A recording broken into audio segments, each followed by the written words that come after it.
Hello everyone, আসসালামু আলাইকুম। সবাই কেমন আছেন? আশা করছি অনেক অনেক ভালো আছেন। প্রিয় দর্শক, আজকে আপনাদের জন্য নিয়ে এসেছি মাছের ডিমের কোপ্তা কারি।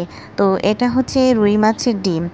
তো রুই মাছের ডিম সাধারণত আমরা অনেকভাবে খেয়ে থাকি। আজকে আমি যেভাবে রান্না করব ঠিক সেভাবেই আপনাদের কাছে শেয়ার করে দিচ্ছি। প্রথমে আমি মাছের ডিমগুলো হালকা একটু পানিতে সিদ্ধ করে নিয়েছি আর একটা আলু সিদ্ধ করে নিয়েছি। আর যা যা ইন্টারেস্ট লাগছে তা অবশ্যই দেখিয়ে দিচ্ছি। এখানে ময়দা পরিমাণ মতো নিয়ে নিয়েছি 2টা পেঁয়াজ কুচির মতো কেটে। আর হচ্ছে ধনেপাতা কুচি, হলুদ 1 চা চামচ, মরিচ 1 চা চামচ, ধনে গুঁড়া 1 চা চামচ অ্যান্ড হচ্ছে কাঁচামরিচ কুচি। তারপর একটুখানি লবণও নিয়ে নিয়েছি, দিয়ে সব উপকরণ একসাথে মাখিয়ে নিয়েছি। ভিডিওর এই পর্যন্ত এসে দেখতে দেখতে একটা লাইক দিতে ভুলে গিয়েছেন, প্লিজ একটা লাইক দিয়ে দিবেন। আর অবশ্যই এই টিপসটা ফলো করে দেখতে পারেন। এই রান্নাটা এবং এই খাবারটা আমার কিন্তু খুবই ভালো লাগে। আর এই মাছের ডিমের কোপ্তা কারি কিন্তু বাচ্চারাও অনেক ভালোবাসে। তো আমি এখন আলুটা দিয়ে মিক্সড করে নিচ্ছি। তারপর ডিমের সাথে আবারও মিক্সড করে নেব। ধাপে ধাপে মিক্সড করা লাগবে, সব একসাথে না। এই তো মাখিয়ে নিয়েছি। এখন একটু সরিষার তেল হাতে নিয়ে এখন আমি কাবাবের স্টাইলেই কিন্তু তৈরি করে নিব। এই তো গোল গোল করে নিয়ে নিচ্ছি। তো সবার যদি ভালো লেগে থাকে অবশ্যই সুন্দর সুন্দর কমেন্ট করবেন এবং লাইক শেয়ার তো অবশ্যই থাকছে।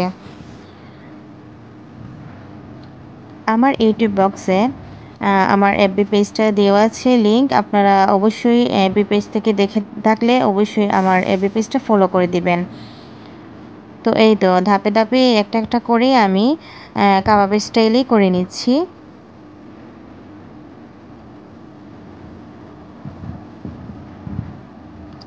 এই রান্নাটা কিন্তু একেবারে ইজি। এভাবে একবার করে দেখতেই পারেন বাসায় ট্রাই করে।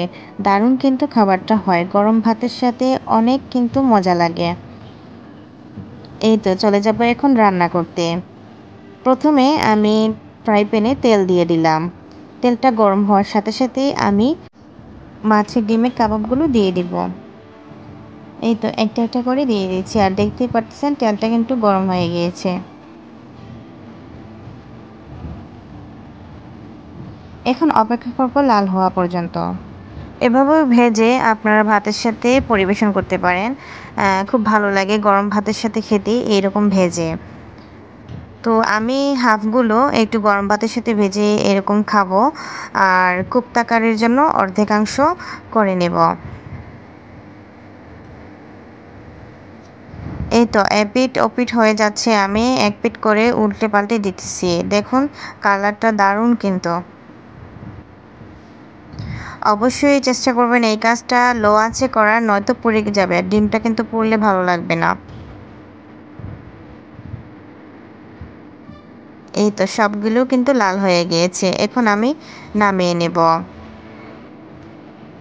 একই তেলে আমি পেঁয়াজ কুচি 2টার মতো কেটে দিয়েছি এবং অপেক্ষা করব লাল হওয়া অবধি।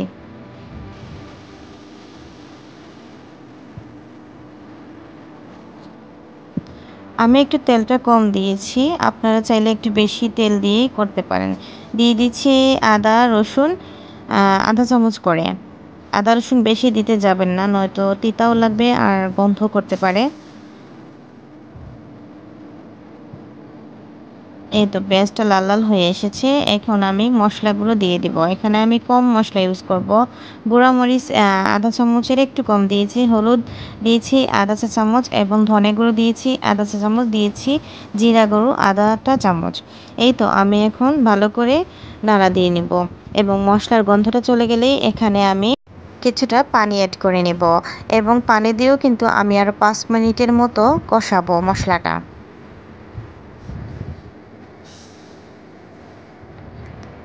এখন একটু আগুনটা আমি বাড়িয়ে দিয়েছি। অপেক্ষা করব মশলাটা আরও কিছুক্ষণ কষানোর অবধি পর্যন্ত।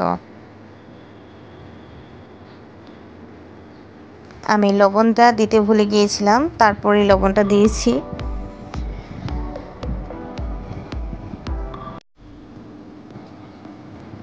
এই তো এখন দিয়ে দিব মাছের ডিমের সেই কাবাবগুলো।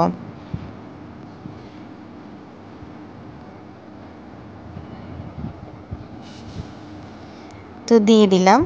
এখন আমি এখানে কিছুটা পানি অ্যাড করে নেব।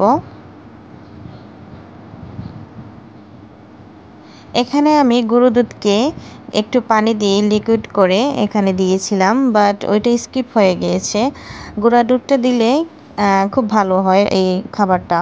তো আজকের এই মাছের ডিমের কোপ্তা কারিটা কেমন হয়েছে অবশ্যই কমেন্ট করে জানাতে ভুলবেন না। দারুণ এই খাবারটা একবার রান্না করে দেখতে পারেন। এখন আমি ঠিক 10 মিনিটের জন্য ঢাকনা দিয়ে রান্না করে নিচ্ছি এবং আমার রান্নাটা হয়ে গিয়েছে আলহামদুলিল্লাহ। সবাই অনেক ভালো থাকবেন। আপনাদের জন্য অনেক দোয়া এবং ভালোবাসা। এই মুহূর্তে যে যেখান থেকে আমার ভিডিও দেখেছেন অনেক অনেক ধন্যবাদ সবাইকে। সবাই ভালো থাকবেন, সুস্থ থাকবেন আর আমার জন্য দোয়া করবেন। আর এখানে দিয়ে দিচ্ছি ধনেপাতা কুচি। এই তো ফ্লেভারটা কিন্তু দারুণ আসে ধনেপাতা দিলে। এই তো আজকের মতো এই পর্যন্ত। নতুন ভিডিও কন্টিনিউ করে অবশ্যই নিয়ে আসবো আপনাদের কাছে, আপনাদের মাঝে। আপনাদের মূল্যবান সময়টুকু দিয়ে ভিডিওটা দেখার জন্য সবাইকে আবারও মনের অন্তরস্থল থেকে অনেক অনেক ভালোবাসা। সবাই অনেক ভালো থাকবেন, সুস্থ থাকবেন। থ্যাংকস ফর ওয়াচিং এন্ড আসসালামু আলাইকুম।